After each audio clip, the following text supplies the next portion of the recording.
Rules of the Pit. Tonight we have the talented Jesse Sendejas of Daze and Dayz, Escape from the Zoo, and Chad Hates George. One of folk punk's major players and a person with a heart for punk subculture and the people in it. Jesse, welcome. Thanks for having me.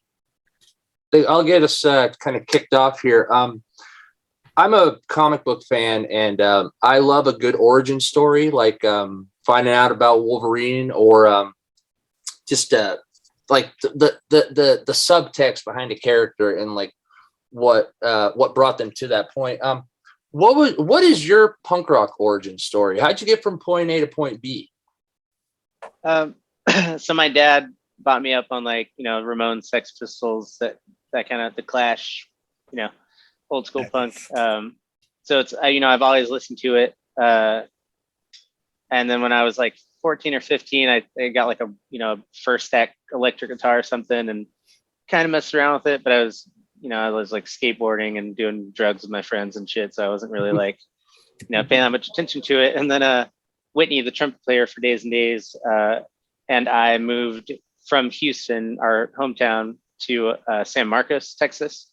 It's like this little college town, like 2 hours away. And it's just, if you're not into like keg parties and frisbee golf and shit like that, it's boring as hell. There's not a lot going on. So to kind of cope with the boredom, we just started making dumb little songs on this acoustic guitar that my folks had gotten me before we left. And we played like some open mics at like coffee shops and stuff, and kind of just never stopped writing stupid little songs and playing them for people. And it just like snowballed. I'm pretty new to this whole folk punk thing. It's new for me. I kind of fell out of the scene years ago and got back into it. But one thing that I've really liked, I was raised, and now I'm again living in the middle of Appalachia, and I really appreciate the crossover between what I consider folk music, just being mountain music, and punk rock. And I never really thought about it before. Is it more hippie driven or is it more mountain driven? Because I don't accept John Denver as folk. He's just some old dude. I think, and this isn't like going to be the definition for everybody, but I think it just comes from kids playing punk songs on instruments that would typically be used to play folk music. I think it's as simple as that. But okay. Ask anyone, I'm sure everyone has their own, definition of what folk punk is. Yeah, kind of going from what you just said about that. It's that's almost like the DIY part of it. If you can't afford the electric setup, you can certainly find that beat up, used acoustic at the pawn shop. Yeah, that's why we started with the instrumentation that we have now, is because Whitney and I wanted to start like a full punk band, but amps and drums are expensive. They're hard to move, so we were like, well, instead of a drum kit, we'll have a washboard. Instead of a bass, we'll have a bucket and a stick. It just fiscally, it made a lot more sense. And we kind of just stuck with it because, it's just evolved that way, I guess. Well, talk about profiting, and not having so much overhead. Not to call profit a bad thing, but you guys, it worked for you. Yeah, it's definitely made like touring easier when we were starting out. We didn't have to have like a big van or a trailer or anything. We just like hop in a little. I think I had like a Yaris when we first left, so we like stuffed everything in that like tiny little car and just dipped out. Well, I'm admittedly actually a big fan of you guys, and when Johnny said that you'd reached out, I was like, oh my God, we got to do this. So I get my little fanboy moment for this, but the music tends to lead itself to misanthropy a little bit. Yeah. It just and personally I feel it at times, and I know other people do too, but so far our communication, you've been a pretty personable, pretty friendly guy, communicating. And stuff. So how far or close to those lyrics are you in real life? I'm right there. I don't write about anything that doesn't go through my head. I think everyone has those like misanthropic, like, loner days and thoughts and feelings, right? But I try and the reason I wrote that misanthropic drunken loner song is so I could get those thoughts out of my head. Like I remember we were on like a I was on the stoop at my friend's house in like Prescott, Arizona. I don't know how you pronounce it. It's Prescott. My parents are moving. Prescott. Okay, cool. I know like the locals are like really, you have to pronounce it this way, but I can't remember which one it was. We were out there and like, I get so overwhelmed, especially like in like the morning after the party, you know, when everyone's like waking up and like you're kind of getting your bearings, and there was like a bunch of people in the house, and I remember going outside to try and like clear my head and put myself in like a social kind of headspace. And so I started writing at least Misanthropic Drunken Loner to get those like people hating, you know, thoughts and feelings out of my head so I could go, you know, hang out with my friends. So yeah, I mean, I'm close to what I write about. I just try to not hold on to those thoughts and feelings as much. I think that's why I write about them. Get them out of my head onto paper, you know? I mean, Like- like release for sure. That's like your way of purging those feelings then. Exactly. Yeah. So Jesse, tell us a little bit about what inspired you to do Escape from the Zoo. Is there an actual philosophical difference, or were you just wanting to do something with more, you know, electrified instruments? Kind of what was your reason for Escape from the Zoo? So I met my wife, Veronica, like 8 years ago now, I think. And we wanted to start a project together, but we wanted to do something electric. And I didn't think it would be wise to just take Days and Days and add somebody and, you know, add like electric instruments, because we had been doing it for so long at that point. So we just started something new so we could, you know, take it in a different direction and experiment a little bit, not have to like, not that I hugely care what, you know, people are gonna think about stuff that I write. Like I try not to let it get in my head and like shape, you know, the music that I create. But I didn't want to just blindside someone, you know, that had been listening to Days and Days. It's like a completely different, you know, project. It seemed a better idea to just start something completely new with a new lineup and new instruments and just go from there, you know. It's the right thing at the right time with the right people. Exactly. That's it. Time and place. Yeah.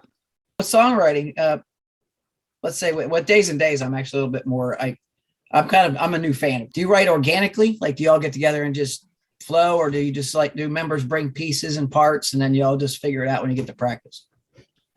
I write all the music pretty much. Sometimes Whitney will come in with like a trumpet line that she wants to add or something, but for largely I'm writing and recording all the instruments, you know, on the actual recordings. And yeah, obviously, you know, we have Megan plays washboard live. Whitney's on trumpet. I don't record the trumpet. I don't know how people play wind instruments. Shit is beyond me. I can play like anything with strings on it, percussion, I'm good. But if I have to blow into it, I just does not compute with me. Yeah, so musically it's the brunt of it is me. Whitney writes some of her songs and does music for him, like on ukulele, and I think she does some like guitar songs too. And then we try to write together as much as we can. But I think the last album that we put out, Show Me the Blueprints, we probably wrote together the least for, just because we were both traveling so much while we were working on that one. But everything before that, especially, like we would sit down together, bounce ideas off of each other. So it's Whitney and I do the lyrics. I'm most of the music, but if it's like a Whitney heavy song, she probably wrote the music for that, especially if it's like ukulele and stuff. Like when you're recording, what evolves? What evolves different from what you've written to where you recorded? Because I was in a band many years ago, and it was a whole different experience to be live or in practice than it was to get in front of a studio. Yeah, studio's definitely different. That red light syndrome, right? Yeah. Will start to get to you. But for us, I've always I'll put the guitar track down so we have like a bass, and then maybe do like a scratch vocal just so I have something to play with the melody, and then I'll do like washboard, and then it's just kind of sprinkles, you know, like maybe a little mandolin melody or some banjo or something. In Days and Days, there's usually a trumpet part, so we'll, you know, make sure that we have that locked on, and then bass goes last. Usually in the recordings, I do like an acoustic bass instead of like a gut bucket or a stand up, just because it's so much easier to record. Like a stand up bass isn't as difficult as a bucket. A bucket's just a goddamn nightmare to record. It's the worst. It's horrible to record. It's horrible to mic up. It is awful. But so I'll just use like an acoustic bass. I think it kind of just evolves though from just the guitar. Just, you know, once you like lay a track down, you start layering things. Ideas just pop up, and you just mess around with stuff. And it was always kind of just me sitting there by myself, like trying to figure out what would sound good, until this last album. Fat Records put it out, so they had us go into an actual studio, which was nuts to us because we had been recording in a closet in my parents' house for like 10 years. And so it was really overwhelming, but they were super sweet and understanding and patient with us. And they didn't, you know, push us to change anything. They simply facilitated. And Mike and Johnny from Old Man Markley, who actually recorded everything,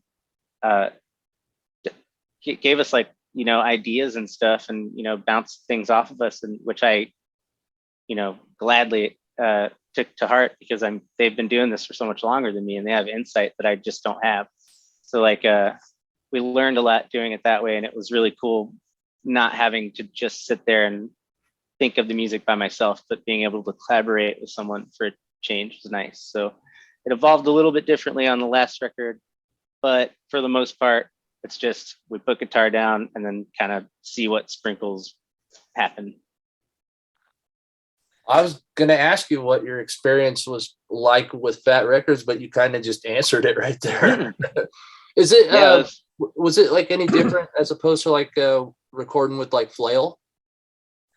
I've never recorded with Flail. We've always just recorded ourselves, and, you know, we have like, you know, we have stuff on Flail's online shop and things, but but yeah, all the recordings are just us. So which did you find that you preferred? Do you really like that DIY recording better? You know, as like someone that's like in a DIY band, and like been in the scene for so long, I feel like I should say yes, but if I'm being honest with myself, it's so nice to have someone else pushing the buttons, you know, and like doing the faders and everything. It's just like, it was so nice to just be able to focus on getting the take the way I want it to sound, you know, and not have to stress out about all the little, you know, tech bits. So, I mean, if I get the chance to do that again, I'm definitely gonna do it again. And it's also just more fun than like, I get a little stir crazy, just, you know, sitting in the little recording closet for, you know, hours and hours at a time. It's nice, like hanging out with other people while I'm doing it. So in Damaged Goods, you mentioned talking to your younger self. A lot has happened in the few years since that. What, if anything, would you add to like what you wanted to say to them then? I mean, I would just probably tell myself to get my shit together and stop, you know, chugging vodka at 7 a.m. Every day. I'm sober right now, and it's just fantastic. I mean, That's fantastic. I just thank you very much. Yeah, I just spent so long just like not being, you know, a better version of myself that I could have been, you know, and like I just looking back, it's a shame, because like I mean, I'm not proud of what I've accomplished, I guess, but I do understand that if I would have like buckled down and kind of, you know, got my ducks in a row, there's just so much more that I could have done. And there's so much that I did do that I don't remember. Like we went on tour in Europe and drove through like the Swiss Alps, and I don't fucking remember any of it. So I was hammered, you know, that's a bummer. So, but I mean, learn from your mistakes, right? Absolutely. Kudos Yeah, the thing to about you, man. mistakes is yes, Kudos. and we have to learn from them. It just sucks. I mean, I know too many people who like to continue to repeat those errors no matter what. And the fact Yeah, when you say you got sober, that's I mean, I help friends who were addicts. I've lost friends who were addicts, and it's just when I hear people that get sober and stay sober, that's like because too many people dying from stupid shit. yeah. I mean, I stopped counting all the friends that dropped off just from like fentanyl and shit like that. Yeah. It's fucking awful. So glad to be done with it. Hopefully it stays that way. Hey Jesse, it's Ryan. So the boys and I were having a discussion the other day about what the future of punk might be. Is it going to die out? Is it going to change? Is it going to keep going? Just wondering what your thoughts are on what the future of punk is. Thanks. I mean, I just turned 30. So, I wasn't around for like when shit really started out, but when I was growing up in the scene, it was still like rowdy. I mean, I haven't been to a lot of like underground punk shows, I guess, now that it's mainly like ska shit and like folk punk just because of bands that I'm in. But it was pretty gnarly when I was younger, and it seems like now the scene is a lot more accepting, welcoming. Everyone's kind of looking out for each other maybe a little more than they were in the past. I don't know how y'all's experiences were coming up in the scenes wherever y'all grew up, but yeah, I think just judging on how things have changed, at least like in Texas from when I was like 13 to now and I'm 30, if that trend continues, and hopefully it does, I think punk is going to continue on. I don't see it slowing down or falling off, but I think it's going to be more inclusive and continue, hopefully, to just trend in that direction where we're not maybe just so it's not so cliquey, if that makes sense. I think it's going to keep going. I don't think it's going to stop. I think it's going to be more inclusive, and I think the genre kind of might meld together a little more. If that like I've noticed a lot more bands incorporating different genres into much just like the four power chords, all down strums, D beat kind of stuff for the most, for a lot of bands. But I could be wrong. I don't know. I don't really have my finger on the pulse maybe as much as I should. Jesse, with the name Escape from the Zoo, it's pretty evocative. It's very vibrant and brings a lot of things to my mind. What is the story behind that name? That's just kind of what it sounds like, breaking out of the mold, right? Like I understand that a lot of people, have to have like the 9 to 5. That's just how we get by, right? But I mean, even if you're doing the 9 to 5, you still have time when you're not at work to kind of, break out of your headspace, try something new, go out, get out there, take a vacation, get on the road, meet new people, even if it's just digitally, explore and just don't get stuck. That's where I came. That's where Yeah. I came to. Right here. There I'm you here go. because I escaped from the zoo and I put that out of my head and I was like, okay, you know what? I'm not really comfortable with this, but I'll do it. What do I gotta lose, right? Yeah, escape from your comfort zone. It's important. Exactly. People get stuck at, behind these roadblocks and hurdles that they set up for themselves that they just don't need to be there. It's an illusion. You're tricking yourself. You can pursue whatever you want to pursue. Go for it. Get feral. Yeah. There you go. Matt, put that on a shirt for us. Get feral. Yeah. Yeah. That'll be Oh, That'd be no. sick. Y'all That'll be don't want me feral. I end up with them naked running through things. Again. Again. That's not even a joke, I swear. Jesse, I think we mentioned earlier we like to get a fan to submit a question, and Trevor's got a video here of the fan asking a question that I actually didn't think of.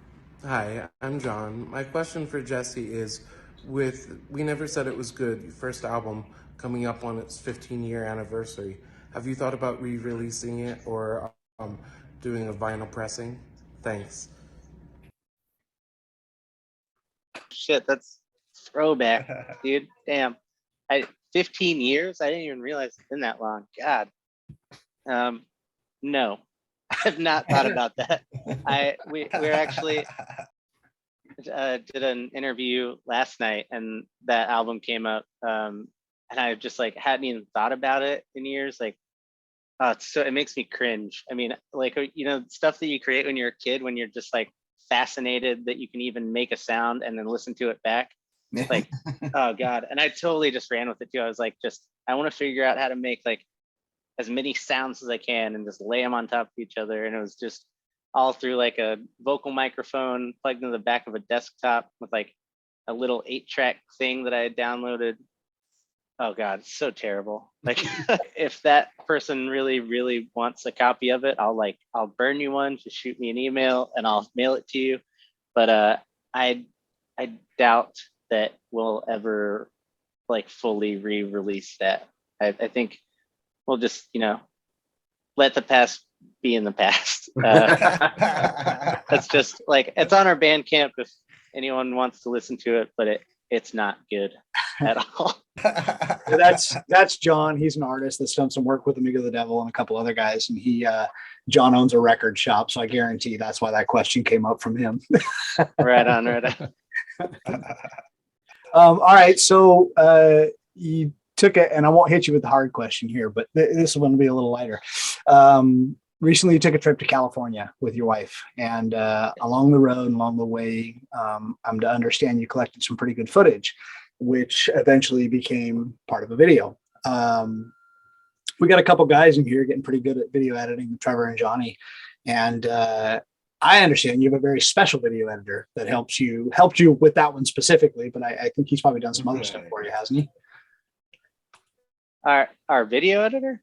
Yeah, who put your video together for that last one with the California footage? That was me. That was you. Okay. Yeah. I had read somewhere that your dad had helped out with the video editing. I thought, I was giving a nod to your dad. Oh yeah. No, I think that maybe that quote kind of got lost in the in the transition, or because what I was trying to say, and I probably just said it wrong. My dad made a video for the original version of that song that you can still look up on YouTube. And I was kind of trying to piggyback off of the idea that, he went with the original version, and that it was just like a bunch of tour footage. But instead of us just like partying down, getting hammered, this one would be us on our way to a rehab in California. That's still a cool idea, though. It's a good homage to your dad, and yeah, moving forward. That's and awesome. yeah, my dad made the original Wasted Years video. I think he maybe did like a Daze and Daze video for one of those earlier songs from the We Never Said It Was Good era, called a Freedom Song, maybe. If that's still on YouTube, you can try and look it up. But yeah, my dad's great. He's rad, super supportive, really artistic and incredible writer. And like I said, he brought me up with funk. So without his influence, I probably wouldn't be chatting with y'all right now. Yeah, and I probably should have prefaced it with this, but I'll finish it with this. Is we're all of us in here met online through a community of punk rock dads. We're all punk rock dads, and so yeah. The nod to the dad was kind of, I saw some value in, hey, we're going to give punk rock dad a little bit of nod here. So All right, so Mountain Volk here in Appalachia are known for making their own moonshine and eating squirrel and possum. What kind of dietary philosophy do you subscribe to, if any? I mean, I kind of just eat anything. I've not I tried to do like the vegetarian thing for like a week once when I was much younger, and I just don't have the self-control. I don't think. I'm gonna focus on not getting hammered every day, and I think that's probably as far as my self-control with consuming things is gonna take me. I love food too much. I mean, it was like a big part of growing up. My dad's side of the family, every time we'd go to see his parents, there's tons of food, tons of barbecue and shit everywhere. So it's just it's like a comfort thing for me. So yeah, I don't really limit myself in my diet, maybe as much as I should, I guess.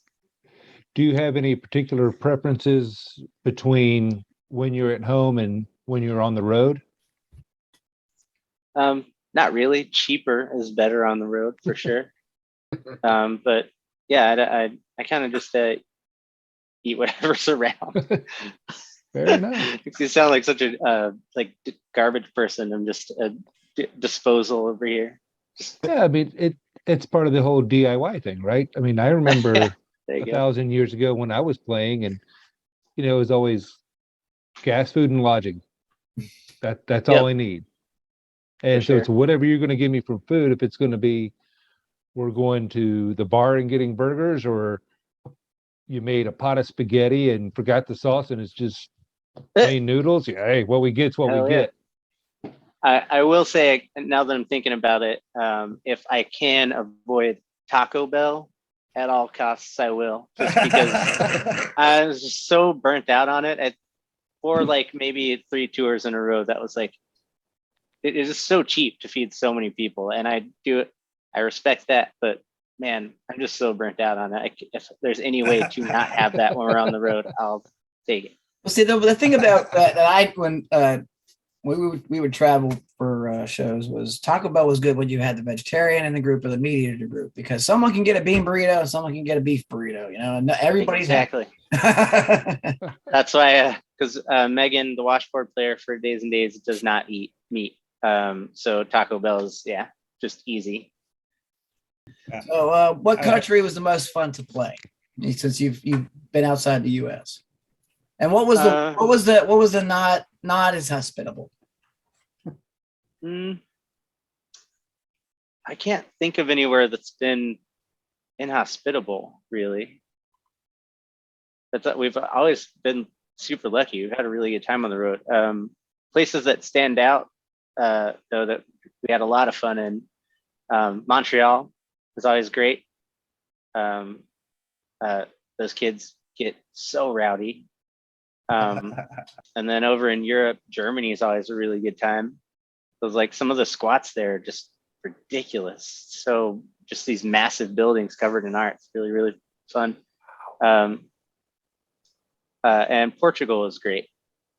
They had I forget how many stories tall it was, but it was this really neat collective, and they screened like a film before the show and cooked a bunch of food in like this sweet kitchen that it was like a restaurant kitchen that they had in there.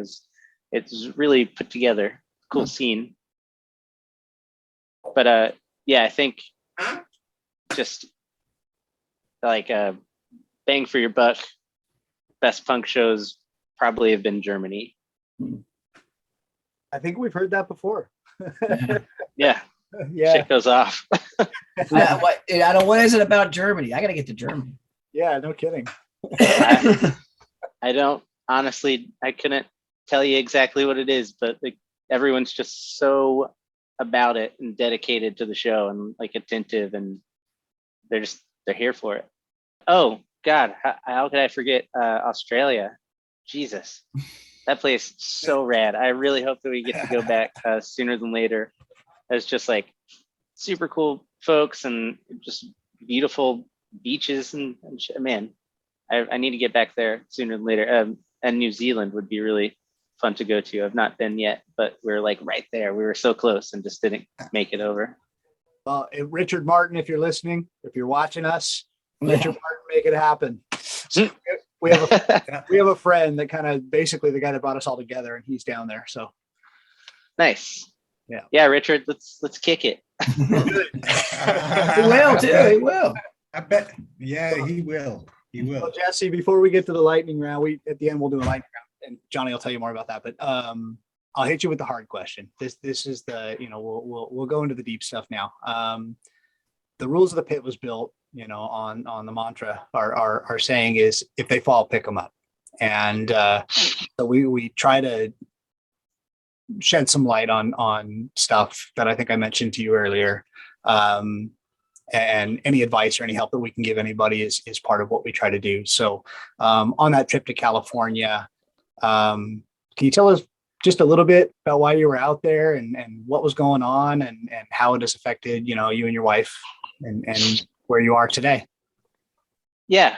So we went out to Dana Point, California to go to a month-long residential rehab that we got set up through Music Cares. So big shout out to the folks at Music Cares. They absolutely saved us because we could not afford to do any shit like that. But so we stayed out there for 30 days and it was like, I mean, it was rehab, so obviously we weren't drinking, but they also had like groups and meetings every day, like art therapy. I mean, I got to just speak with a therapist. I had never spoken to a therapist ever in my life. Like I had recommended to other people that they do it and, plenty of times and just never had taken my own advice. And I don't know what took me so long because there was a lot of knots in my head that I needed to work out. I realized when we were out there, I mean, I have like pretty rowdy obsessive compulsive disorder. And I think that's kind of where a lot of my like addiction and shit like that had stemmed from. And I just never really could see it for what it was because I just like we were talking about with the music thing, I had never had a collaborator in that.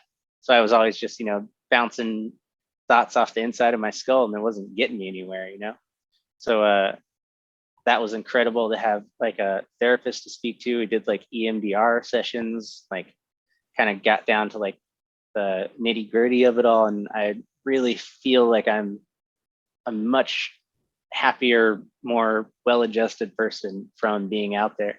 I mean, obviously a lot of that has to do with not being hammered all the time because it's really difficult to be a healthy, happy, well-adjusted person, in my experience, at least, when you're just black out most of your life. But yeah, so that's what we were out there just trying to get our heads on straight and try and tackle this year as the best versions of ourselves that we can be right now. Can I ask if it's too personal or if you don't even want to talk about it, it's fine. But what was the catalyst that where you said, okay, I got to do this now. If I wait any longer, it's just going to get worse and I won't care anymore. What was the catalyst that drove you? So we went on a Daze and Daze tour in October and it was the first tour we'd done in like 2 years. And we just weren't prepared. Like I think after being just at home sitting in a room for 2 years, we kind of forgot how demanding it is, just the exigencies of being on the road and having to, put a face on and, just fucking do it every night, regardless of how you feel or like, what's going on with you personally, just having to make it, or at least try to make it a good show for everyone every night in a different city. It's difficult and we just weren't ready for it. And I did not cope in a very healthy way at all. Yeah, it just got pretty rowdy. I went to the hospital in Chicago because like I was too unhealthy to play a show. I hadn't like eaten or drank water in like a couple of days. It was just bad news. Got out and played like a couple sober shows, but for the majority of that tour, I was in a bad way.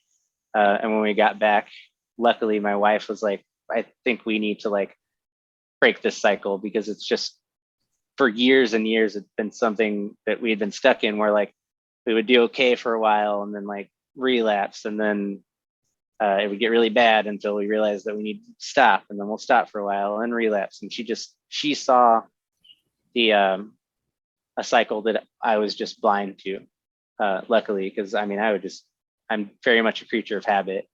So I probably would have just kept going. So I'm glad she recognized that and decided to go get healthy with me. So yeah, I think the catalyst was just kind of her being able to recognize that I wasn't going to be able to recognize it, and kind of putting her foot down, being like, okay, we need to change now because this is not conducive to a happy existence. The fact that you even that you were willing to listen to your partner is a big deal because not everybody's willing to. I mean, I didn't, skip over there or anything. I definitely put up a little bit of a fight at first, which I mean, that's just like, my boozy brain trying to convince itself that, this is bullshit and we need to, stick with what we know because booze has always gotten us through everything. And it's just a bunch of nonsense and trickery. But I mean, like I even recorded a song about going before we went, and I wrote some stuff while we were there, and I was listening to it the other day, like back to back, and it's just I sound like such an idiot, like I sound like such an ass, and like the recording that I made before we left, it's just so myopic, the like lyrics to that song, and I'll release it eventually because I want to be able to listen to it and put myself back there just to see, remind myself how dumb I was being, so I can try and be smarter in the future. Well, kudos to you because I know how much of a struggle that can be for a lot of people. Yeah, it's fucked up. It's not an easy thing. Well, we have. What if you do? What is your method then? So I'm going to continue on this because addiction is kind of a big topic for me, and I have a heart for addicts. There's broken people. There's no trash, and but what is it? Well, what do you think? What is your drive now to stay sober? What's your focal point? I would really like to grow old with my wife. That would be nice. I mean, like I am kind of surprised that I even made it to rehab. I was like that. It was not good. But I mean, also it's just, I love being able to create things and like, put stuff out into the world. And when I'm fucked up, I just can't do it. Like it doesn't happen. Like I have no motivation to do anything. I think for like 3 months, I hadn't answered any messages or emails or anything. I hadn't recorded anything good. I mean, I would record stuff and just listen to it, the morning after or whatever, and be like, God, this is trash. Like, and that like you get down on yourself because of that, you fall back, it's a cycle, like I was saying. So I think my focal point now is just, I want to be here and I want to be there for the people in my life. And I want to create stuff while I'm here with them. All right. That is about the best answer you can give, actually. Yep. Oh, yes. Because Oh, it's yeah. the hardest thing about addicts and addiction is, everybody's like, well, you have to do it for you. Well, yeah, but I'm doing it for not just for me, because if I'm here, then then I'm here for the people that I love and care about too. So I'm doing it for them as well. But yes, you have to make the decision like you did where, okay, I got to fucking do it now. Yep. Better late than never, I guess. Absolutely. Absolutely. We have our lightning round questions. We have 3 questions. They're kind of base things that we ask every guest on here. So Trevor, if you'd like to start us out with the first question. Absolutely. Jesse, in the past couple of years or whatever, what top 2 bands have really like garnered your attention, whether it's like new band, old band, just something that you're regularly like running through the system and listening to? Definitely Watsky. I listen to all the time. It's a rapper from San Francisco, I think. Just like super posy, but not cheesy. I feel like that's a fine line. Super positive and just like that. It's just so motivating. Some of the songs are just like, he has a song called Moral of the Story that I still rock. Like every morning I wake up when I don't feel like getting out of bed and making something, it's like put the work in, make it happen. So Watsky for sure. And then I listen to a lot of my friend Elliot's music, who plays in Escape from the Zoo now. But he has like We the Heathens, Doom Scroll. Dude's just a genius. He's ridiculous. Just everything he writes is so, it's like irritatingly good. He's one of those people, where it's like, he's just, everything he does is amazing. And I'm like, you could tone it down a little bit. Let someone else have some of that, Yeah. But yeah, I Go would say off. like My best friend is exactly like that. Like he'll sit there and write an entire song, record the entire song, drums, bass, guitar, everything. And it's fucking epic. And I'm like, you're annoying. You're annoying, dude. Because I wish I had like a sliver of that fucking talent. But the fact that you actually play with me and you're my fucking drummer, I fucking love you, Ryan. There's a lot of many societal issues, Jess. What's a cause, issue, or foundation or charity that's like in your crosshairs lately? we usually, when we do like charity stuff or like benefit shows in Houston, we donate to the homeless shelter and the food pantry. So it's kind of just on a local level, but I don't really have, I feel like a terrible person. I don't have one like right at the tip of my tongue. No, Further, further than that, like, as we keep it local just- usually when we do the benefit stuff. yeah, just Good. that alone, Jesse, is like, Yeah.